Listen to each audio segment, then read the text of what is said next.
E aí, gente, tranquilo? Vamos dando sequência agora à nossa disciplina de bioquímica, certo? Esse é o nosso penúltimo assunto, né? O penúltimo conteúdo da nossa disciplina. Nós vamos ver um pouco agora sobre carboidratos, certo? Carboidratos, todos vocês já ouviram falar, vocês escutam bastante, né? Que essa palavra, né, carboidratos, que tem que se alimentar com pouco carboidrato, que tem que diminuir o carboidrato, ou que algum alimento é rico em carboidrato, mas vocês já se perguntaram o que é um carboidrato? A pergunta simples. Então, carboidrato é um açúcar, certo? Qualquer tipo de açúcar, por exemplo, glicose, certo? Que é a mais comum, né, que a gente utiliza, ou frutose, que são aqueles açúcares que estão onde? Presentes nas frutas, nos frutos por aí. A lactose, que muita gente tem intolerância, né? Que é o açúcar que está contido no leite, né? A sacarose, que é o açúcar que está contido na cana de açúcar, né? E outros tipos de açúcares que a gente nem sabe que é açúcar. Por exemplo, a celulose, que é o que compõe a madeira. Certa madeira, ela é feita de açúcar, mas não é doce. Não adianta lamber a madeira nem mastigar que ela não é doce, não. Certo? E nem faz bem, que o ser humano ele não digere a celulose, certo? Mas os carboidratos estão presentes no nosso dia a dia, né? São as moléculas mais abundantes que a gente vai ter no planeta, molécula orgânica mais abundante, certo? Então é isso aí, vamos começar a nossa aula agora. Então, ó, como eu estava falando, né, os carboidratos, né, são as moléculas mais abundantes no planeta, certo? Ou seja, são as moléculas orgânicas que mais existem, né, o que tem maior quantidade no planeta, certo? Esses carboidratos eles são sintetizados por organismos fotossintetizantes, que a gente chama. Quais são os organismos fotossintetizantes? São as plantas, né? Os organismos que usam a luz do sol, não é? A água e o dióxido de carbono para produzir açúcares, para produzir carboidratos, certo? Então, os únicos seres que vão produzir os carboidratos são os organismos fotossintetizantes, certo? Como exemplo, as plantas, as algas, certo? Algumas cianobactérias. Nenhum animal, não pelo menos que eu conheça, que eu tenha conhecimento nesses anos de vivência, é capaz de produzir carboidrato como as plantas fazem, como os animais fotossintetizantes fazem, certo? Não é que não produza uma certa quantidade, mas estou falando de produzir dessa maneira, né, com grande quantidade, certo? Então, eles são os mais abundantes na Terra e são produzidos pelos organismos fotossintetizantes, beleza? Como eu falei, os organismos fotossintetizantes são aqueles que vão utilizar o dióxido de carbono, né, o CO2, que está na atmosfera, né, causando um efeito estufa, aquecimento global e por aí vai. A água, que é absorvida, né, pelas raízes, e usar a luz solar para combinar a água e o dióxido de carbono e transformar ele em carboidrato, certo? Isso é o que um organismo fotossintetizante faz, certo? Ele pega esses materiais inorgânicos e transforma num material orgânico. Como eu falei, os carboidratos eles são as biomoléculas mais abundantes no planeta. Ó, a cada ano se estima que 100 milhões de toneladas de carboidratos sejam produzidos pelos organismos fotossintetizantes. Aí eu estou falando de planta, de alga, de cianobactéria, certo? Então, ó, é muito carboidrato sendo produzido, muito carboidrato sendo produzido e muito carboidrato a gente absorvendo, né? A gente comendo e engordando, né? Por conta desses carboidratos. E, então, ó, por ter muito carboidrato disponível e esses carboidratos serem uma molécula extremamente energética, né? Esses carboidratos eles são os elementos principais, né, da dieta de muitas pessoas em várias partes do mundo, certo? Tirando aqueles que tiram carboidrato totalmente, que não é o indicado, certo? Mas os carboidratos eles são os alimentos principais, né? A fonte principal de alimento de todo o planeta, basicamente. Toda civilização desde os primórdios da humanidade, né, desde que o ser humano começou a viver em comunidade, só se desenvolveu, né, a partir do momento que os seres humanos começaram a cultivar as suas fontes de carboidrato, certo? Porque até então os seres humanos eles eram caçadores e coletores, né? Eles iam coletando por aí frutas, sementes, tubérculos e por aí vai, né? E acabava eles iam se mudando, não formavam civilizações. A partir do momento que o ser humano aprendeu a cultivar planta, ou seja, aprendeu a cultivar os seus próprios carboidratos, as civilizações começaram a se desenvolver, certo? Então você vê grandes civilizações em locais onde você tinha plantas ricas em carboidrato. Por exemplo, no Oriente, na China, por exemplo, a grande civilização chinesa, que até hoje é uma grande nação, você teve o que? O arroz, certo? Que é a principal fonte de carboidrato até hoje, certo? Você chega aqui na América do Sul, no, no oeste aqui da América do Sul, né, nos Andes, por ali, você teve as civilizações o que? Inca, certo?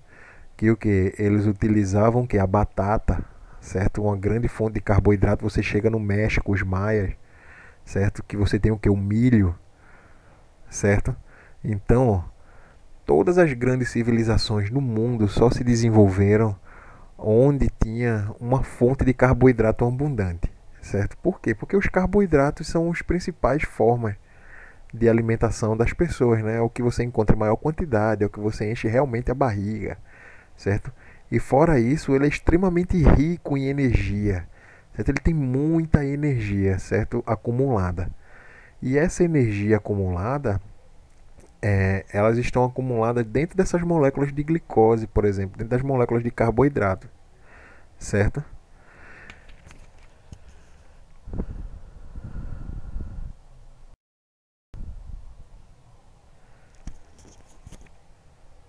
Então, ó, os carboidratos em si, a gente fala carboidrato, açúcar, são nomes genéricos, nomes populares, certo? Mas os carboidratos, na verdade, eles são polidroxialdeídos e polidroxicetonas, certo? Você tem dois tipos aí químicos de carboidratos, quimicamente falando, né? Os polidroxialdeídos e os polidroxicetonas, certo?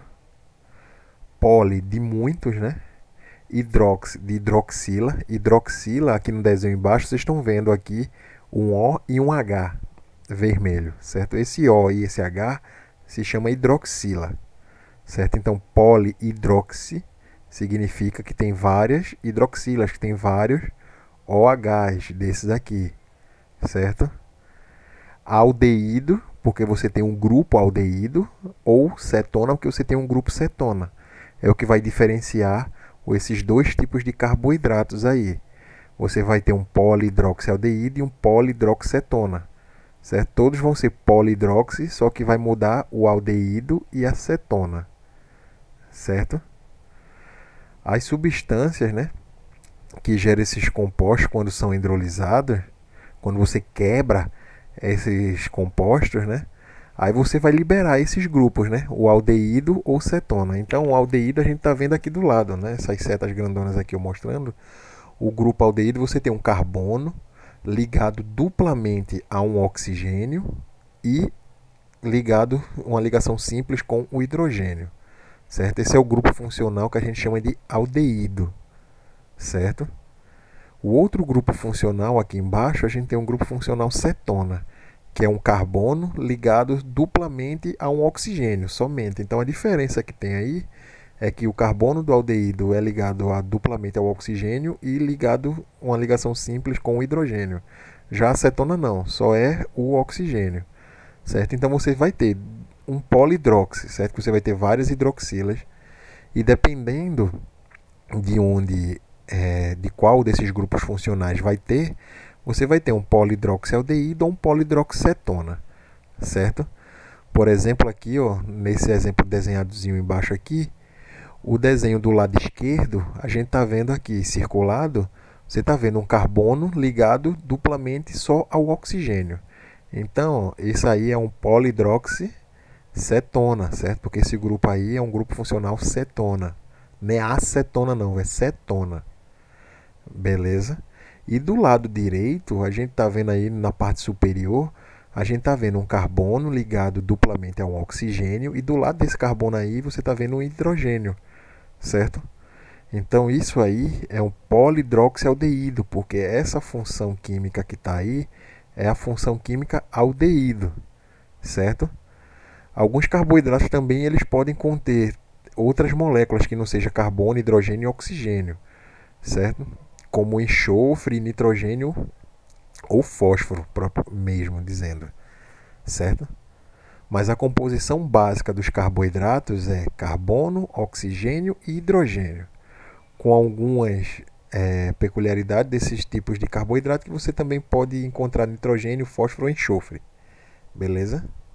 Então, ó, nós temos aí os carboidratos que são os polihidroxialdeídos, certo? E os polihidroxcetona. Polihidroxi, porque tem várias hidroxilas, né? Hidroxila é esse OH vermelho aí, certo?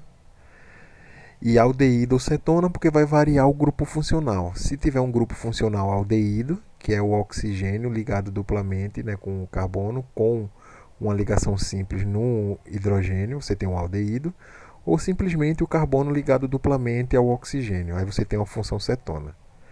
Tendo uma função cetona, você tem um polihidroxcetona, tendo uma função aldeído, você tem um polihidroxialdeído. Eu vou dar a vocês o bisuzinho, como é que vocês diferenciam qual é o polihidroxcetona e qual é o polihidroxialdeído. É bem simples até, mas no decorrer da aula a gente vai falando sobre isso. Beleza? Os carboidratos a gente também pode dividir, né, que a gente viu aquela divisão ali em relação ao grupo funcional, né? Que ele pode ser um polihidroxialdeído ou um polihidroxcetona, certo? Aqui a gente pode classificar os carboidratos e dividir eles em três classes principais, de acordo com a quantidade de moléculas de glicose que a gente tem ali, certo? A gente pode dividir esses carboidratos em monossacarídeos, disacarídeos e polissacarídeos. Pelo nome a gente já sabe, né? Mono tem um sacarídeo, di tem 2 sacarídeos e poli tem vários sacarídeos, né? Mas o que é um sacarídeo, né? A palavra sacarídeo, ela é derivada do grego, né, que é sácaron. E sácaron significa açúcar. Então, basicamente, monossacarídeo significa um carboidrato que tem uma molécula só de açúcar. Disacarídeo é um carboidrato que tem 2 moléculas de açúcar. Polissacarídeo é um carboidrato que tem várias, né, moléculas de açúcar, certo?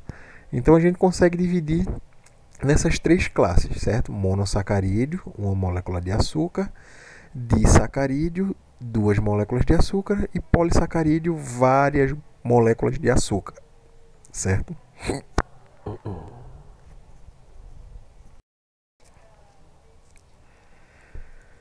Os monossacarídeos, né, como eu falei, né, mono, um sacarídeo açúcar, então uma molécula de açúcar, são os carboidratos mais simples que existem, certo? Até porque eles são formados apenas por uma molécula de açúcar, certo? A gente tem como exemplo aí a glicose, né, bem famosa, e a frutose, né, que são as que nós nos alimentamos mais constantemente, né? A frutose encontrada nas frutas e a glicose encontrada na maior parte dos alimentos industrializados que a gente utiliza, certo? Principalmente refrigerantes, sucos, essas coisas, certo? Então, os monossacarídeos, como eu falei, eles podem ser aldeídos, né? Um polihidroxialdeído, ou pode ser também um polihidroxcetona, certo? Com 2 ou mais grupos hidroxila, né? Que é esse grupo OHI. Sempre tem que ter mais, por isso que ele é um polihidrox, que tem mais de mais de uma hidroxila, certo?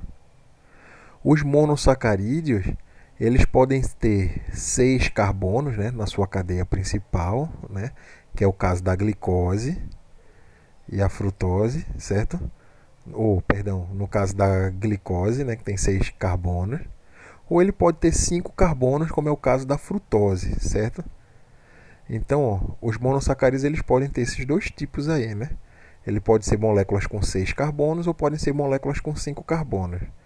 As moléculas com 6 carbonos nós chamamos de hexose e as com 5 carbonos nós chamamos de pentose. Mas isso a gente vai ver mais para frente, certo?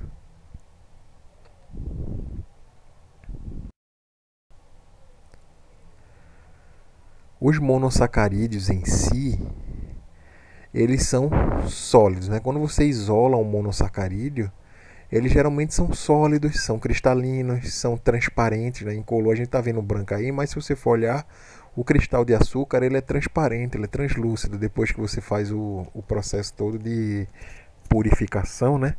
E o carboidrato ele fica limpo, né? Só o carboidrato puro. Então, ele tem essas características, né? Os açúcares têm essas características, né? De serem incolores, né? Serem solúveis em águas, ou seja, quando você coloca um monossacarídeo na água, ele se dissolve facilmente, né? Certo? Mas tem alguns solventes, né, que não conseguem dissolver, por exemplo, os açúcares, certo?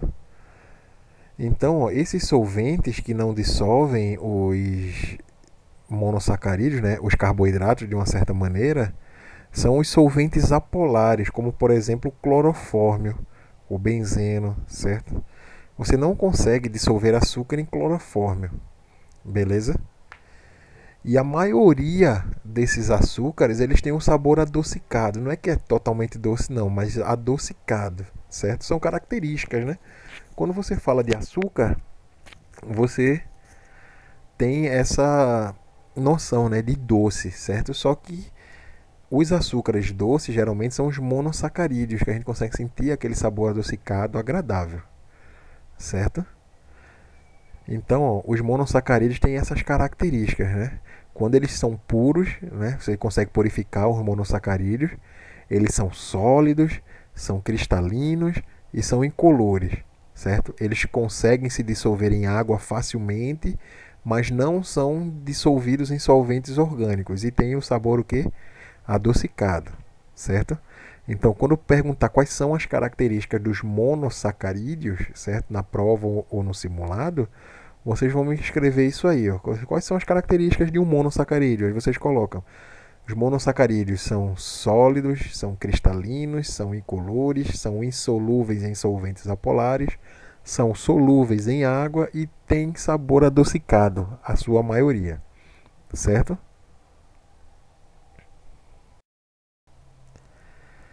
Então, lembra que eu falei da questão da quantidade de átomos de carbono? Ó, os carboidratos, de uma maneira geral, são compostos basicamente por carbono, hidrogênio e oxigênio, certo? Como todas as moléculas orgânicas, tem essas composições básicas aí, carbono, hidrogênio e oxigênio, certo? Então, ó, os monossacarídeos, não todos os carboidratos não, estou falando dos monossacarídeos, são aqueles que têm uma molécula só de açúcar na sua composição. Eles podem ser divididos em 5 tipos, certo? Basicamente, de acordo com a quantidade de carbono que tem na estrutura. O carbono ele é representado na estrutura carbônica, né? na estrutura química, com o símbolo do C, certo? Para você ver, um C é um carbono, certo? Então, quando você tem um monossacarídeo que tem 3 carbonos, que é esse primeiro quadrinho aqui, ó, da esquerda para a direita, você pode contar aí, ó, a quantidade de carbono, a quantidade de C que você vai encontrar. Nesse primeiro aqui, ó, a gente tem o quê? Um gliceraldeído e um dihidroxicetona, certo? Você pode contar quantos carbonos tem, quantas letras C tem em cada coluna dessa aí. Você vai ver que tem 1, 2, 3, certo? Na outra também, ó, 1, 2, 3. Esses carboidratos, esses monossacarídeos que só tem 3 carbonos, certo? 3 átomos de carbono na sua estrutura, nós chamamos de triose, certo? Então, ó, 3 átomos de carbono na sua estrutura, triose, certo? E assim sucessivamente. Por exemplo, depois da triose nós temos as tetrose. Por que tetrose? Porque tem 4 átomos de carbono, certo? Na sua estrutura. Pode contar aqui, ó. nesse quadrinho que está embaixo do nome tetrose. Você pode pegar aí, ó, a eritrose, e você tem, ó, 1, 2, 3, 4 carbonos, certo? Então, ó, quando tem 4 carbonos na estrutura, né, do monossacarídeo, nós chamamos de tetrose, certo? Teve 3 carbonos, triose. Teve 4 carbonos, tetrose. Depois da tetrose, nós temos o que? As pentoses, certo? Pentose, você tem o que? 5 átomos de carbono. Pode contar que você vai ver que tem 5, 6 aí, ó. 1, 2, 3, 4, 5. 1, 2, 3, 4, 5. Eu tive 5 átomos de carbono, certo? É uma pentose, certo? Depois da pentose, nós temos as hexoses, certo? Hex é 6, certo? Então, ó, pode contar essa estrutura, né, a quantidade de carbono, né, a quantidade de letrinha C que tem aí, independente se ela está só ou se ela está ligada a outras letras, né? Eu só quero que vocês observem as letras 6, certo? A letra C. Então, ó, você tem 1, 2, 3, 4, 5, 6. Então, teve 6, nós chamamos de hexoses, certo? A mesma coisa acontece na heptose. Hepta significa 7, certo? Nessa heptose aí, a gente tem uma particularidade na estrutura da cadeia carbônica aí. Porque é só uma questão de simplificação. Porque nem todo carbono a gente precisa representar ele com a letra C na cadeia, certo? Aqui geralmente a gente está representando só a de baixo aqui que tem um C. Então, ó, tá vendo esses palitinhos aí que estão se cruzando? Você tem um H de um lado e um H do outro, certo? Que forma um xizinho no meio. No meio de cada cruzamento desse, você vai ter um carbono. Só que a gente não representa aqui.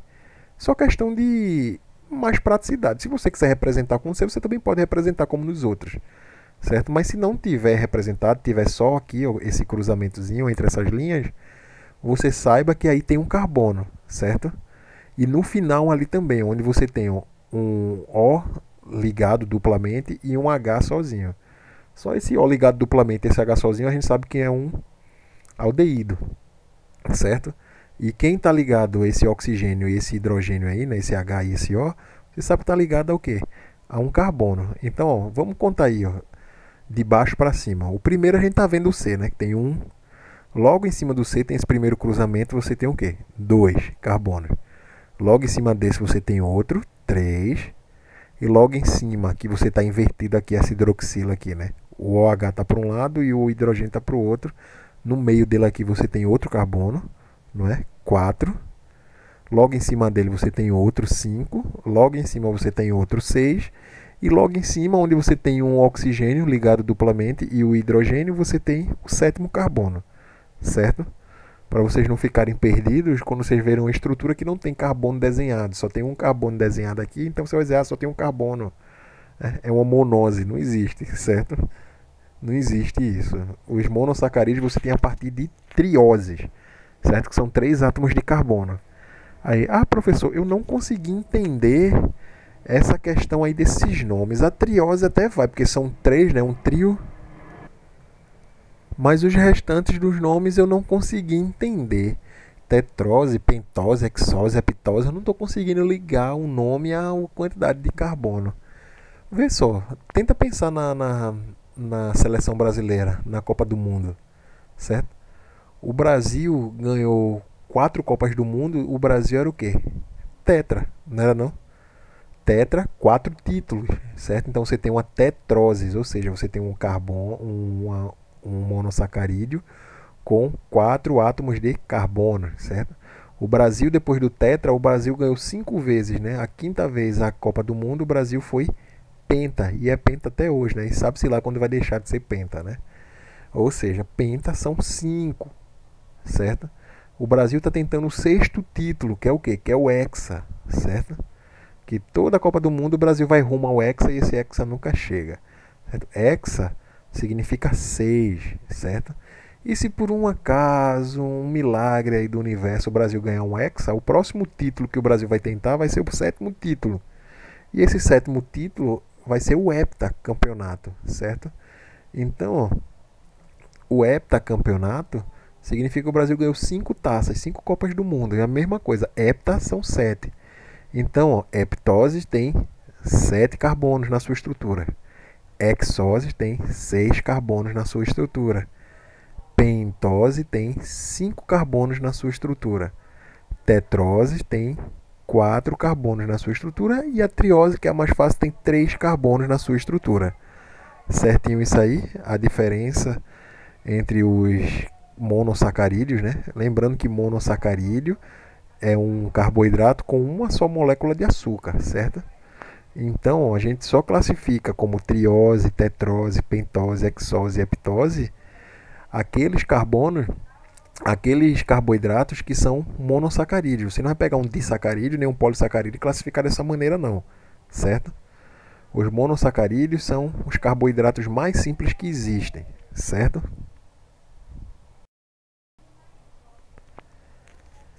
Então, ó, nas estruturas de cadeia aberta, né, que a gente vai ter monossacarídeo de cadeia aberta e monossacarídeo de cadeia fechada, certo? Nas estruturas de cadeia aberta, né, dos monossacarídeos, um dos átomos de carbono ele vai estar ligado duplamente a um átomo de oxigênio, certo? Que foi o que a gente viu anteriormente, né, que vai formar um grupo cetona ou um grupo aldeído, certo? Então você vai procurar esse átomo de carbono que está ligado duplamente ao oxigênio, certo? Tem duas ligações, ou seja, duas tracinhos desses aí, certo? Ligado ao oxigênio. E esse carbono que vai estar ligado duplamente ao oxigênio, a gente vai chamar de grupo carbonil, certo? Então, o que é um grupo carbonil? É um átomo de carbono que está ligado duplamente a um átomo de oxigênio, certo? Independente se ele é um polidroxialdeído ou se ele é um polidroxicetona. A gente não está se referindo a isso ainda não, certo? O carbono que está ligado duplamente a um oxigênio, né, tem dois tracinhos saindo do carbono para o oxigênio, nós chamamos de aquele grupo ali, né, o carbono mais o que está ligado àquele carbono, de grupo carbonil, certo? Beleza?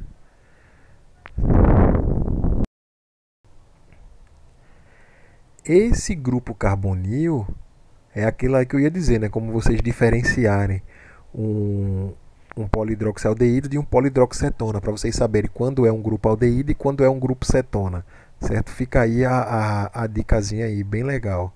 Serve até para algum concurso, alguma prova que vocês forem fazer. Fica mais fácil de vocês diferenciarem, então preste bem atenção.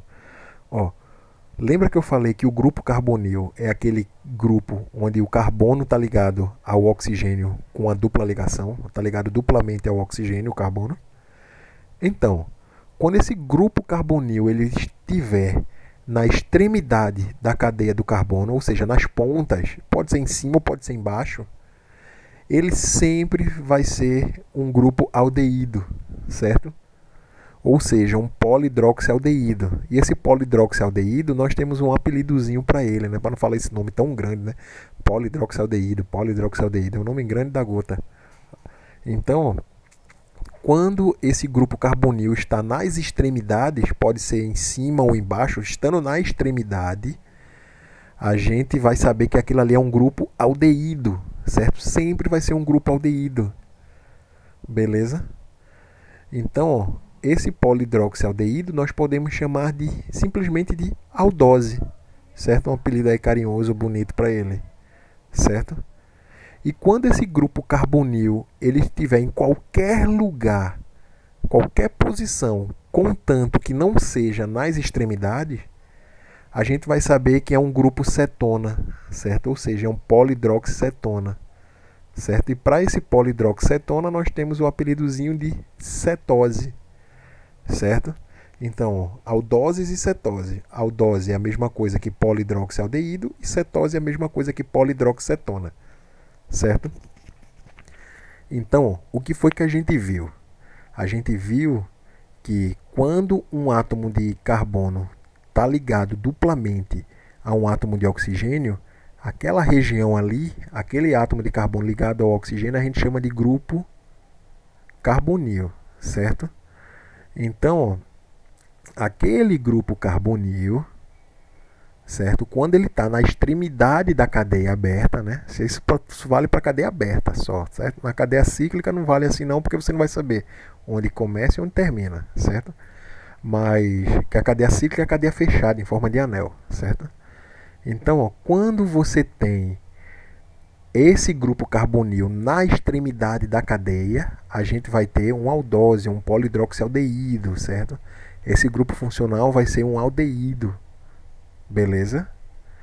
Então, quando esse grupo carbonil estiver em qualquer lugar mesmo da cadeia, contanto que não seja nas extremidades, nem em cima nem embaixo, né, nas pontas, certo? Você vai ter uma cetose, certo? Você vai ter uma cetona ou um polihidroxcetona, certo? Então fica essa dica aí para vocês conseguirem diferenciar o que é um polihidroxialdeído e o que é um polihidroxcetona, certo? Do que é uma aldose ou o que é uma cetose. Beleza?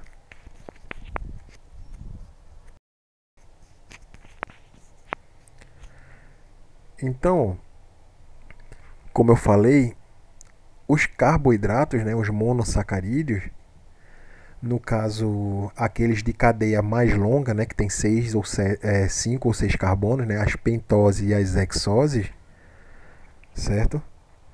Eles podem, por eles são longos, eles podem formar anel, certo? O que a gente chama de estrutura cíclica, que é essa estrutura fechada em forma de anel, certo? Então, quando esses monossacarídeos são fechados, né, em forma de anel, eles podem ser de dois tipos, esses anéis, certo? Esses anéis podem ser de duas formas.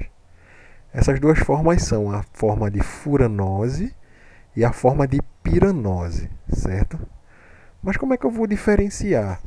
Olha esse exemplo de cima aí, ó. Tá vendo? Olha esse exemplo de cima aí. Tem duas estruturas, né? O furano e o pirano, certo? Conta quantas pontas tem aí, quantas extremidades tem aí em cada uma. Na furanose, você vai ter um anel com 5 membros, ou seja, com 5 extremidades dessa daí. Se você contar quantas pontas tem, inclusive aqui tem o oxigênio ali, você vai ver que tem 5 pontas. Veja, na furanose você tem 1, 2, 3 com oxigênio, 4, 5, certo? Então, você tem um anel com 5 membros, você tem uma furanose, certo? Quando você tem um anel com 6 membros, certo? 6 pontinhas aí, nós temos uma piranose. Pode contar aí, ó, quantas pontas tem. Ó. Você tem 1, 2, 3, 4, 5, 6, certo? Ou 6 lados aí, tanto faz como vocês quiserem contar, 6 ou 5 lados, também dá no mesmo, certo? Então, ó, a gente consegue classificar como furanose e piranose somente aqueles monossacarídeos que têm cadeia cíclica, ou seja, cadeias fechadas em formas de anel, certo? E só formam um anel as pentoses e as hexoses, certo? E algumas aldotetroses às vezes, beleza? Mas basicamente só as pentoses. Pentose por quê? Porque tem 5 átomos de carbono. Hexose porque tem 6 átomos de carbono, lembram? Então, ó, nem todos os monossacarídeos vão formar anel, vão formar cadeia fechada, cadeias cíclicas, certo? Só esses exemplos aí. E quando forma cadeia cíclica, nós podemos ter dois tipos de anéis diferentes, certo? Nós temos a furanose, que são aqueles açúcares que têm um anel com 5 membros. E nós temos a piranose, que são aqueles açúcares que têm um anel com 6 membros, certo? É bem simples isso aí, é bem tranquilo para falar a verdade, beleza?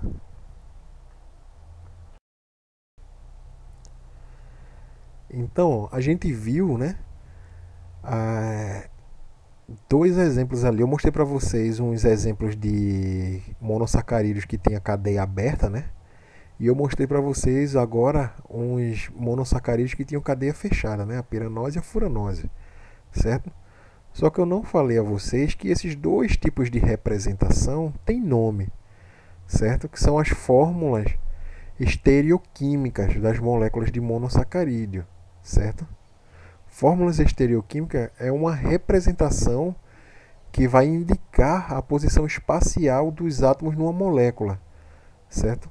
Vai mostrar como aquela molécula ela está organizada espacialmente falando, certo? Então, as duas formas mais utilizadas para representar os monossacarídeos são essas duas aí que a gente está vendo nos desenhos do lado aí, certo? As de cadeia aberta, né, que são essas que parecem uma espinha de peixe, a gente chama de projeção de Fischer, certo? Fischer, lembra o que? Fish, peixe, né? Porque ele tem essa estrutura de cadeia que parece uma espinha de peixe, né? E a outra forma é a forma fechada, né? Aquele cadeia fechada, de cadeia cíclica, né? Que forma um anel. Essa forma aí a gente chama de projeção de Howard, certo? Que é justamente essa forma fechada aí. No caso desse exemplo que a gente está vendo aí da projeção de Howard, aqui nós temos o quê? Pergunto a vocês, uma exose, uma furanose ou uma piranose? Vamos testar os conhecimentos aí que vocês adquiriram nos slides anteriores. Em relação à cadeia fechada cíclica de anel, você tem uma furanose ou uma piranose? É só contar quantos lados tem aí, ó. Tem quantos lados, contando com o oxigênio? 6. Então, se tem 6 lados, você tem uma piranose ou furanose? Digam aí. Agora vejam aqui, no outro lado aqui, lá de cima, na projeção de Fischer, né, que é essa cadeia aberta, certo? Essa projeção de Fischer aí é aquela cadeia aberta que a gente usou para contar quantos carbonos tinha na estrutura, né? Para dizer se era uma tetrose, se era uma hexose, se era uma pentose, heptose e por aí vai, certo? Vamos fazer a mesma coisa nessa daqui? Vamos contar quantos carbonos tem aí e me digam quantos carbonos tem, certo? Essa daí tem quantos carbonos? 1, 2, 3, 4, 5, 6 carbonos. Então essa representação de Fischer aí é uma hexose, certo? Agora essa hexose aí, procurem onde é que está o grupo carbonil. Onde é que vocês acham que está o grupo carbonil aí? Lembrando que o grupo carbonil é onde você tem o oxigênio ligado duplamente a um carbono, certo? Se tiver na extremidade, ele vai ser uma aldose. Se tiver no meio da cadeia aí, né, que não seja na extremidade, você vai ter uma cetose. Então me digam aí o que é. Vocês, se é uma aldose ou se é uma cetose, certo? Ou seja, isso aqui foi uma brincadeira que eu fiz para vocês relembrarem aí as estruturas que a gente viu anteriormente. Mas voltando para aqui, para a fórmula estereoquímica, certo?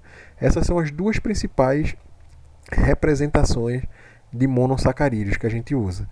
Para monossacarídeo de cadeia aberta, né, nós usamos a projeção de Fischer, que é essa que tem a aparência de uma espinha de peixe, certo?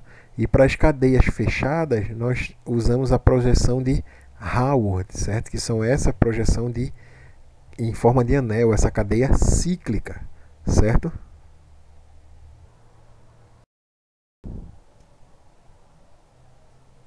Então, antes de falar de disacarídeos e polissacarídeos, né, tem uma categoria que a gente chama de oligosacarídeo, certo? O oligosacarídeo ele consiste em cadeias curtas, né, de monossacarídeos, por exemplo, de uns 2 monossacarídeos ligados, certo? A gente viu que 2 monossacarídeos ligados a gente chama de disacarídeos, certo? Mas a diferença de um disacarídeo propriamente dito, né, para um oligosacarídeo é que esses oligosacarídeos geralmente eles são resíduos, certo? Eles são resultados de uma reação de quebra de um polissacarídeo e sobraram o quê? Moléculas com 2 monossacarídeos, certo? Um disacarídeo. Então, essa é a diferença. Os oligosacarídeos eles podem ser disacarídeos? Podem sim. Inclusive a maioria dos oligosacarídeos são disacarídeos, né? Ou seja, são carboidratos com 2 moléculas de açúcar, certo? De 2 sacarídeos açúcares, certo? Só que a diferença é que esses disacarídeos, que nós chamamos de oligosacarídeos, eles não são formados naturalmente, não. Eles são resultado da quebra, né? Eles são resíduos de um polissacarídeo, por exemplo, certo?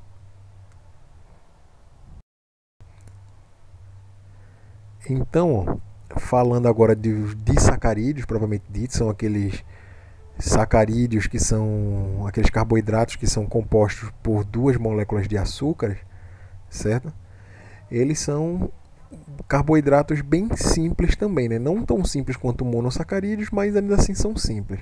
Eles geralmente não são oriundos de quebra, né? Eles já são assim na da própria estrutura dele, né? Como é o exemplo da sacarose, da lactose que você encontra no leite, certo? Que você encontra no caldo de cana lá, por exemplo. Eles já são assim, formados com duas moléculas de açúcar naturalmente, certo? Já os oligosacarídeos que a gente viu anteriormente, eles são resultados de uma quebra de uma molécula maior de carboidrato. Você pega um polissacarídeo aí da vida, você quebra esse polissacarídeo em moléculas com duas moléculas de açúcar, então você tem vários disacarídeos que são formados, mas eles são formados a partir de quebra. Eles são resíduos de reação de um polissacarídeo, certo?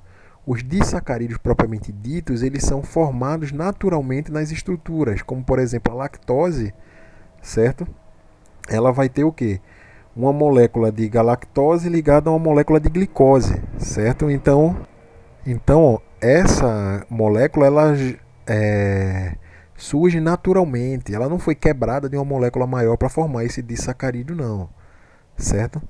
Então, todos os sacarídeos, né, todos os carboidratos, eles são ligados, né, uns aos outros.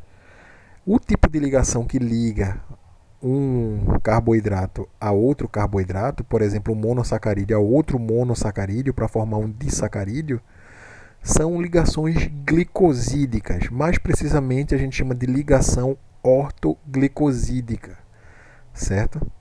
Que são ligações entre dois glicosídeos, entre duas moléculas de açúcares, certo? E orto, porque ele fica na posição orto. Quando você pega uma cadeia fechada, você tem posições orto, meta e para, certo?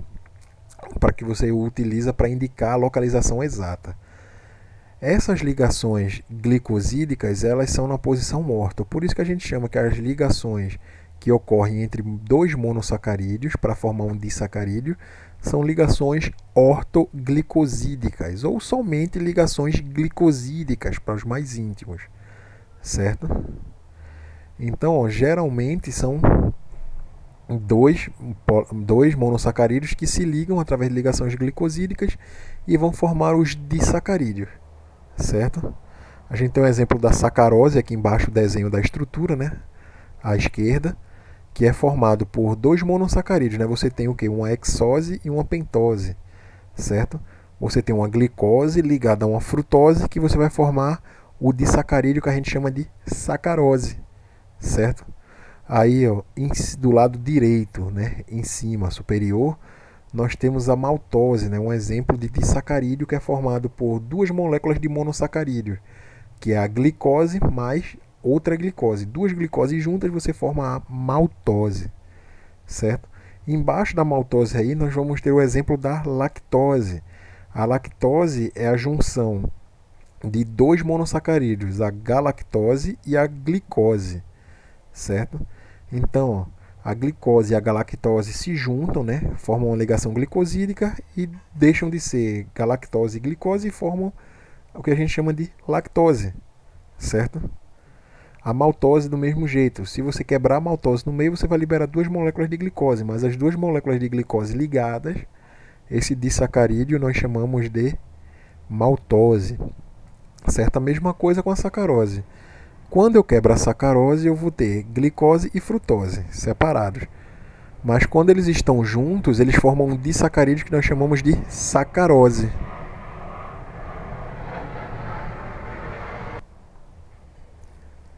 Certo? Então, ó, disacarídeos são carboidratos que são formados por duas moléculas de monossacarídeos, certo? Só relembrando aí.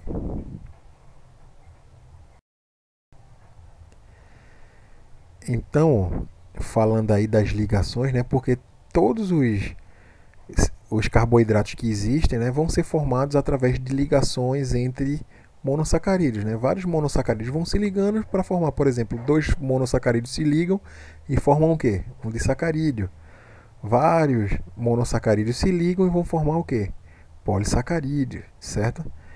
E as ligações que ligam um polissacarídeo, um monossacarídeo a outro monossacarídeo, a gente viu que se chamam ligações glicosídicas, certo? Essas ligações glicosídicas, elas são formadas quando um grupo hidroxila, que é aquele grupo que tem um OH, certo? De uma molécula de açúcar, ela reage com um carbono anomérico de outro, certo? Ou seja, a gente tem aqui o desenhozinho mostrando aqui, ó. Vamos de cima para baixo. Você tem uma glicose com uma glicose, certo? Essa glicose aqui, ó, tá vendo em vermelho aqui a hidroxila e em vermelho ali a outra hidroxila do outro lado.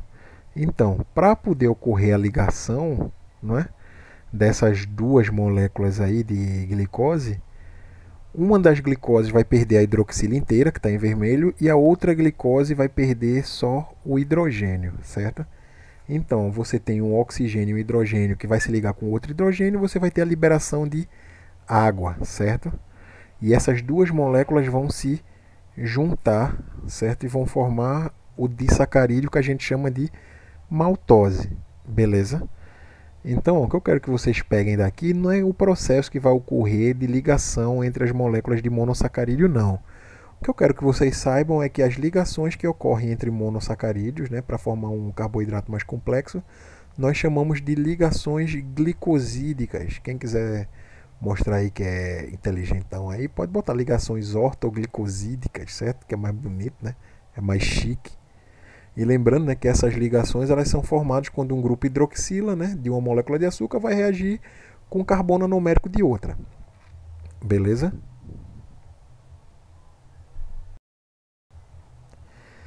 Então, ó, a gente viu o que era um monossacarídeo, né?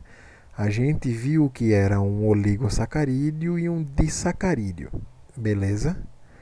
E agora a gente vai ver o que é um polissacarídeo. Primeiro, o que era um monossacarídeo? É um carboidrato formado por uma única molécula de açúcar, certo? O que era um disacarídeo? Era um carboidrato formado por duas moléculas de açúcares, né? E essas moléculas estão ligadas através do que a gente chama de ligação glicosídica, certo? O que a gente chama de disacarídeo mesmo, disacarídeo puro, são aqueles disacarídeos que são encontrados naturalmente nas substâncias que a gente, por exemplo, no leite, você tem o quê? A lactose, certo? No caldo de cana você vai ter o quê? A sacarose, certo? São disacarídeos, né, que são encontrados naturalmente. E a gente viu que os oligosacarídeos são disacarídeos também, mas que são resultados da quebra de moléculas maiores, né, de carboidratos, como polissacarídeos, certo? E agora a gente vai ver a parte dos polissacarídeos, que são aqueles carboidratos mais complexos, que são formados, né, por mais de 20 unidades de monossacarídeo, certo? Então, os polissacarídeos são polímeros, né, de açúcares, ou seja, são várias moléculas de açúcares ligadas, né, que contenham mais de 20 unidades de monossacarídeo. Então, ó, teve mais de 20 unidades de monossacarídeo, nós chamamos de polissacarídeo, certo? A maioria dos carboidratos que são encontrados na natureza, eles são polissacarídeos, certo? Como o amido.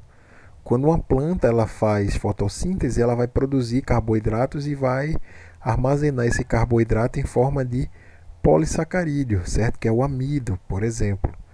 Então, na natureza, a maior parte dos polissacarídeos são encontrados naturalmente na natureza. Raramente você vai encontrar um monossacarídeo, é difícil.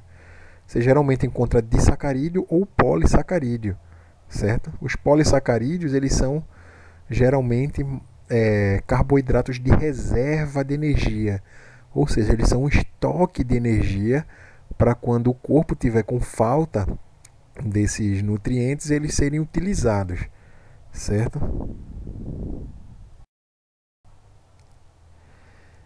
Então, ó, existem vários tipos de estruturas de polissacarídeos, certo? Você tem aqueles polissacarídeos que você tem a cadeia linear, né, que é aquela cadeia retinha, né? Você tem já outros polissacarídeos que você tem as cadeias bastante ramificadas, beleza? Mas independente de qual tipo de polissacarídeo seja, se seja de cadeia linear, se seja de cadeia ramificada, todos eles vão ser formados por unidades repetidas de glicose, certo? Todos eles vão ser formados por várias moléculas de glicose, certo? E toda molécula de glicose dessa vai se ligar a outra através de ligação glicosídica, certo?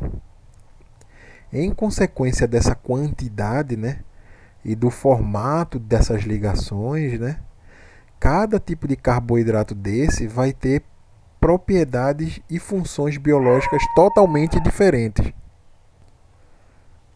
Por exemplo, a celulose, né, ela tem cadeia linear, certo? Uma cadeia linear dessa vai permitir que você tenha uma estrutura mais forte, mais rígida.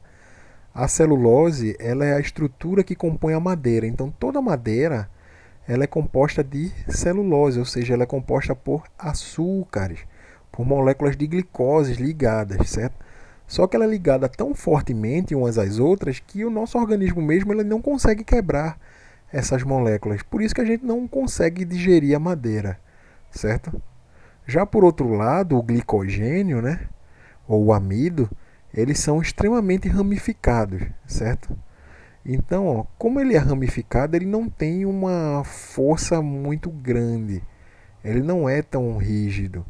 Então, ele é utilizado como reserva de energia, certo? Ou seja, quando, por exemplo, você está de jejum prolongado, sem comer nada, você está com déficit de açúcar, de carboidrato no sangue.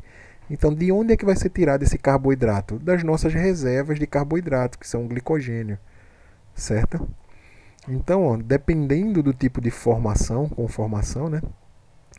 Se eles estão ligados linearmente ou se são ramificados, pouco ramificados ou muito ramificados, vai ter propriedades diferentes, vai ter funções biológicas diferentes, certo? Então vai ser bem variado essas funções dependendo de como ele está organizado, certo? Por exemplo, a celulose e o glicogênio têm a mesma composição, que são formados por moléculas de glicose, porém vai ter funções totalmente diferentes. A celulose vai ter função estrutural, já o glicogênio vai ter função de nutrição, né, de reserva de energia, de reserva de nutrientes, certo? Então, ó, esses polissacarídeos eles podem ser de dois tipos diferentes. Lembra que eu falei que são várias moléculas de açúcar ligadas? Então, quando são vários tipos de moléculas, como são várias moléculas de açúcar ligadas, né, mais de 20, a gente forma um polissacarídeo, certo? Só que esses polissacarídeos eles podem ser de dois tipos, dependendo do tipo de açúcar que formam ele. Por exemplo, a gente pode ter o homopolissacarídeo e o heteropolissacarídeo. Mas como assim? Ó, quando eu tenho um polissacarídeo que é formado pelo mesmo tipo de açúcar, por exemplo, a celulose, o amido, o glicogênio, né, que são formados tudo por moléculas de glicose, que é o mesmo tipo de molécula de açúcar, nós vamos ter o que a gente chama de homopolissacarídeo, certo? Que são aqueles polissacarídeos que são formados pelo mesmo tipo de moléculas de açúcar, certo? Nós temos também polissacarídeos que são formados por moléculas de açúcares diferentes. Você tem moléculas diferentes de açúcar formando um polissacarídeo. Esses polissacarídeos que são formados por moléculas diferentes de açúcar, não é? Nós chamamos de heteropolissacarídeo, certo?